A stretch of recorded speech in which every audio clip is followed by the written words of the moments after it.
come back from war and you're expected to be around everybody who's happy and smiling when you're just a ball of anger.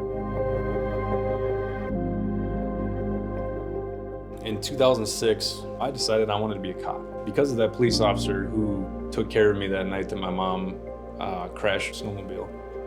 He was such a good person to me, and he was so nice to me, and he made me feel better. He came and checked on me multiple times afterwards. I liked the fact that he was there to protect me, and I felt that protection from him.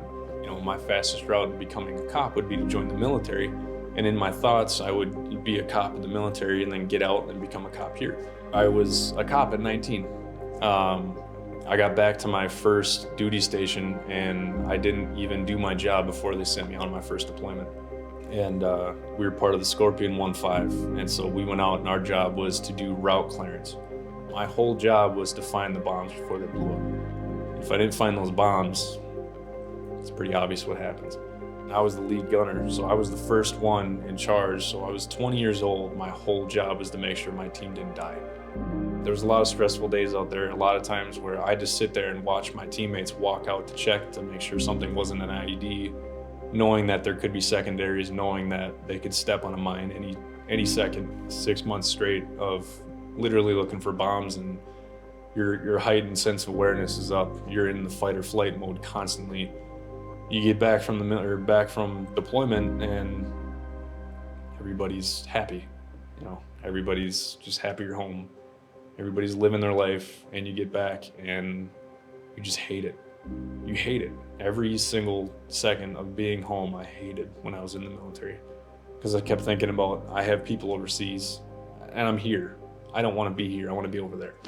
And you become focused on being deployed, because you know when you're overseas, you have a mission, and the mission that you have is life or death. And if you don't do it correctly, people die. But when you're at home, you feel like you're doing nothing. You feel like you're wasting your life. So I went back 9 months later to Iraq, in northern Iraq. That deployment was rough for me because I was law enforcement. So I would drive around and we'd have to respond to certain calls. And there was a lot of suicides on that deployment. There's one I'll never forget. We got a call for a possible suicide, and we drove out, and I was the first one there. And I walked in the room, and a young soldier he was like in his early 20s. He laid down on his bed, got dressed for work, and he put his M16 on his chest, and he shot himself through the bottom of the mouth. And he blew off about half of his head, but he was still alive. He was still moving, he was breathing, and he was calling out for help as much as he could because he couldn't move his mouth. So I walked up, no clue what to do in that situation. Luckily, 2 firefighters came in right after I did, and they start working on him. And I asked them, what do I do? And the Joe just grabbed my hand. So I just sat there and waited for him to die, because that's all we could do. So he passed, and I'll never forget ripping his grip off my hand because it was so tight. I couldn't get it off, and I had to have these guys help me peel his hand off. That was rough. A lot of times in the military, you tend to bury things, and I would tell you, burying your issues, burying your traumas is not the way to go, because that will haunt you. I was very angry for a long time. I hated just about everybody. The only people I thought I could trust and lean on were my brothers, people in the military, people I served with. That hate overtook me, and it got me to the point where I resorted to, trying to end my own life.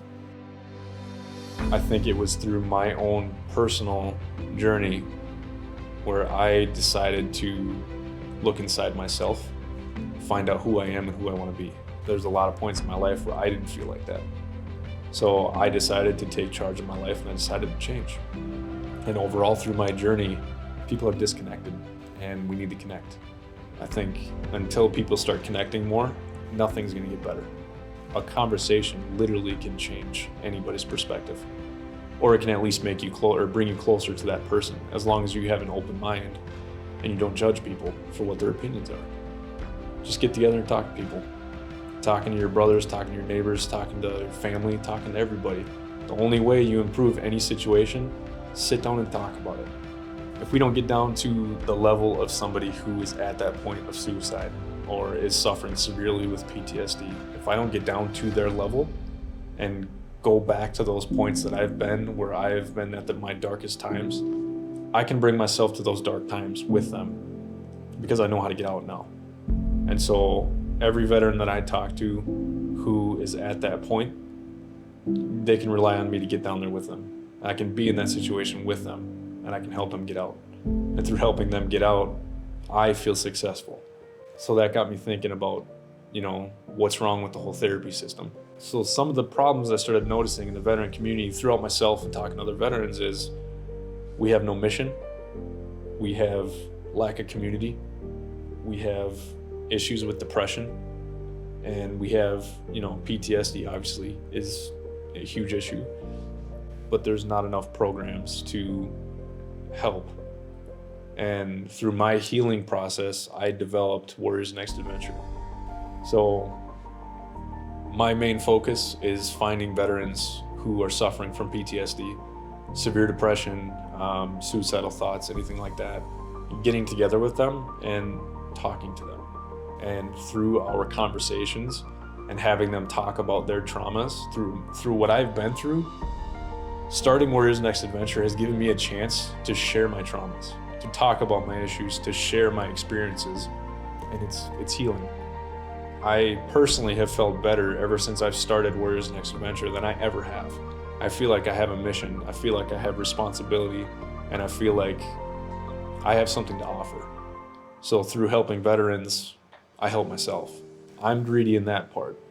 I like to get down to that level, and I like to help them build themselves back up, because seeing somebody turn into the best version of themselves is what I'm addicted to doing. So I just want to do my best to help veterans get to that point.